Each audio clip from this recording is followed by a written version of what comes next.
شروع اللہ کا نام لے کر جو بڑا مہربان نہایت رحم والا ہے۔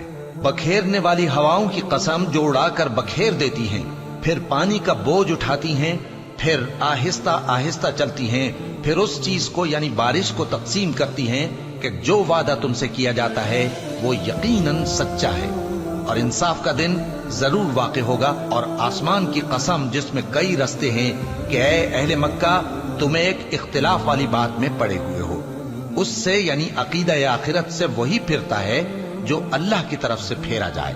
اٹکل دوڑانے والے ہلاک ہوں جو بے خبری میں بھولے ہوئے ہیں، پوچھتے ہیں کہ جزا کا دن کب ہوگا؟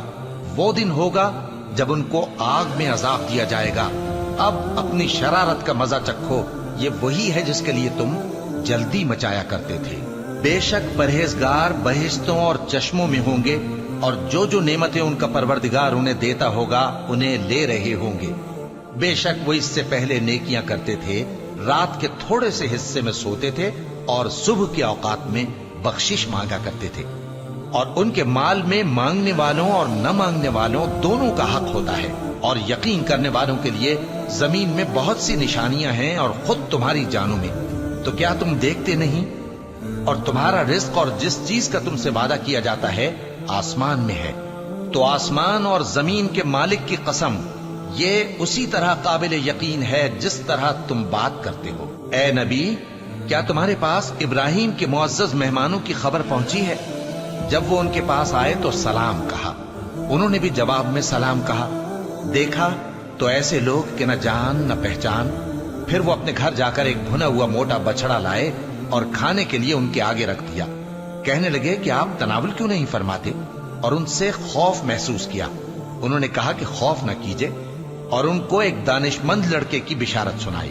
تو ابراہیم کی بیوی چلاتی آئیں اور اپنا منہ پیٹ کر کہنے لگیں کہ ایک تو میں بڑھیا، اوپر سے بانجھ۔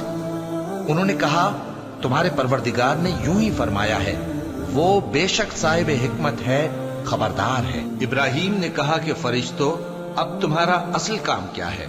انہوں نے کہا کہ ہم گناہگاروں کی طرف بھیجے گئے ہیں تاکہ ان پر گارے کی پتھریاں برسائیں جن پر حد سے بڑھ جانے والوں کے لیے تمہارے پروردگار کے ہاں سے نشان کر دیے گئے ہیں۔ بس وہاں جتنے مومن تھے ان کو ہم نے نکال لیا، پھر اس بستی میں ہم نے ایک گھر کے سوا مسلمانوں کا کوئی گھر نہ پایا، اور جو لوگ عذاب علیم سے ڈرتے ہیں ان کے لیے ہم نے وہاں نشانی چھوڑ دی۔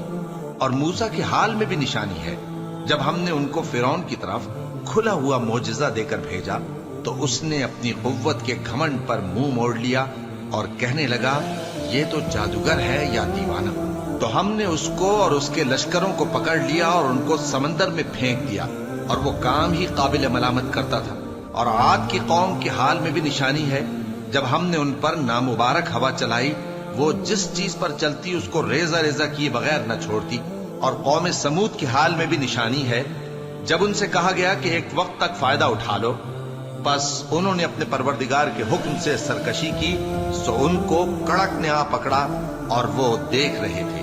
پھر وہ نہ تو کھڑے رہنے کی طاقت رکھتے تھے اور نہ مقابلہ کر سکتے تھے، اور اس سے پہلے ہم نوح کی قوم کو ہلاک کر چکے تھے۔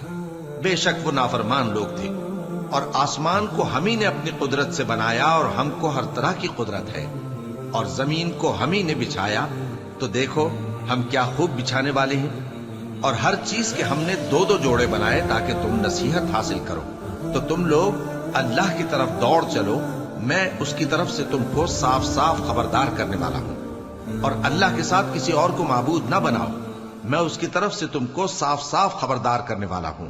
اسی طرح ان سے پہلے لوگوں کے پاس بھی جو پیغمبر آتا تو وہ بھی اس کو جادوگر یا دیوانہ کہتے۔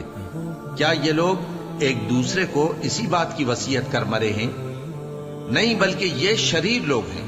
تو اے نبی ان سے منہ موڑ لو، تم کو ہماری طرف سے ملامت نہ ہوگی، اور نصیحت کرتے رہو کہ نصیحت مومنوں کو نفع دیتی ہے۔ اور میں نے جنوں اور انسانوں کو اسی لیے پیدا کیا ہے کہ وہ میری عبادت کریں۔ میں ان سے رزق تو نہیں مانگتا، اور نہ یہ چاہتا ہوں کہ وہ مجھے کھانا کھلائیں۔ اللہ ہی تو سب کو رزق دینے والا ہے، زور آور ہے، مضبوط ہے۔ سو کچھ شک نہیں کہ ان ظالموں کے لیے بھی عذاب کی نوبت مقرر ہے، جس طرح ان کے ساتھیوں کی نوبت تھی۔ تو ان کو مجھ سے عذاب جلدی نہیں طلب کرنا چاہیے، پھر جس دن کا ان کافروں سے وعدہ کیا جاتا ہے اس سے ان کے لیے خرابی